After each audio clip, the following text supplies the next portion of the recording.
मायावती के भतीजे ने अखिलेश को लेकर बोल दी ऐसी बात जो आज तक कोई नहीं कह पाया। हर कोई रह गया हैरान, राहुल गांधी भी पड़ गए सोच में। लेकिन एक झटके में अखिलेश यादव ने दे दिया ऐसा जवाब कि सियासी बहस ही पलट गई। सुनकर अखिलेश समर्थक भी हो जाएंगे खुश। आखिर क्या चल रहा आकाश आनंद के मन में? क्या बीजेपी का काम आसान करने जा रही है बसपा? क्या 2027 में बीजेपी को छोड़ सपा से बसपा की राजनीतिक लड़ाई? 2027 से पहले यूपी में क्या क्या नया समीकरण बन रहा है? कहते हैं अखिलेश यादव जिस भी मुद्दे पर बोलते हैं बड़ा सोच समझकर बोलते हैं और वो विरोधियों को ऐसा कड़वा जवाब देते हैं कि वो भी हैरान रह जाए। ऐसे में एक बार फिर अखिलेश ने जो बयान दिया है उसने उनकी राजनीतिक क्षमता को तो दर्शा ही दिया है और बड़ी सियासी बहस भी छेड़ दी। दरअसल अब उत्तर प्रदेश विधानसभा चुनाव में 1 साल से भी कम वक्त बचा है और जैसे जैसे चुनाव करीब आ रहा है वैसे वैसे नेताओं की बयानबाजी भी तेज होती जा रही है। इसी बीच बीएसपी के राष्ट्रीय संयोजक आकाश आनंद ने अखिलेश यादव को लेकर ऐसा बयान दे दिया है जिसने यूपी की सियासत में नई चर्चा छेड़ दी है। राजनीतिक जानकारों का मानना है कि सपा को यह बयान चुनावों में नुकसान कर सकता है। चर्चा तो यहां तक है कि क्या ऐसा बयान देकर बसपा कहीं बीजेपी को फायदा न पहुंचा दे। अब आखिर आकाश आनंद ने ऐसा क्या कहा है जान लेते हैं।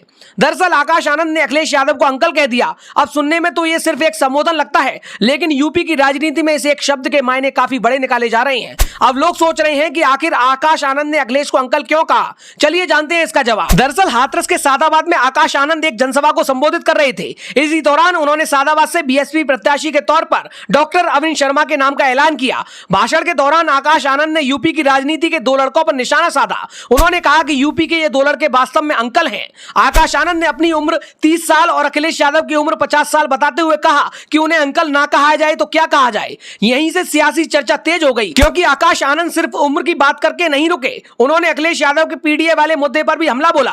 लेकिन अखिलेश यादव से जब संसद परिसर में पत्रकारों ने इस बयान पर सवाल किया तो अखिलेश ने ऐसा मजा हुआ जवाब दिया जिसने बहस की दिशा ही बदल दी और उनकी राजनीतिक अनुभव को भी दर्शा दिया। अखिलेश यादव ने कहा मुद्दा अंकल नहीं है, लेकिन इसके बाद अखिलेश ने जिन मुद्दों का जिक्र किया वो सीधे यूपी की राजनीति के बड़े सवालों से जुड़े हुए हैं। अखिलेश ने कहा कि उनके संबंध बहुतों से अच्छे रहे हैं लेकिन उन्होंने सवाल उठाया कि देश की लड़ाई किससे है। उन्होंने दिल्ली की सरकार, यूपी की सरकार और संघ का जिक्र करते हुए कहा कि असली मुद्दे तो ये हैं, शिक्षा संस्थाएं कौन चला रहा है, परीक्षाएं क्यों नहीं हो पा रही हैं, आरक्षण की कितनी लूट हो रही है। और फिर अखिलेश ने साफ कहा तो मुद्दे तो वो हैं आज, मुद्दा अंकल नहीं है। यानी जिस बयान की शुरुआत अंकल शब्द से हुई थी अखिलेश यादव ने उसे शिक्षा, परीक्षाओं और आरक्षण जैसे मुद्दों की तरफ मोड़ दिया। लेकिन कहानी यहीं खत्म नहीं होती क्योंकि आकाश आनंद इस वक्त यूपी की राजनीति में लगातार सक्रिय नजर आ रही है।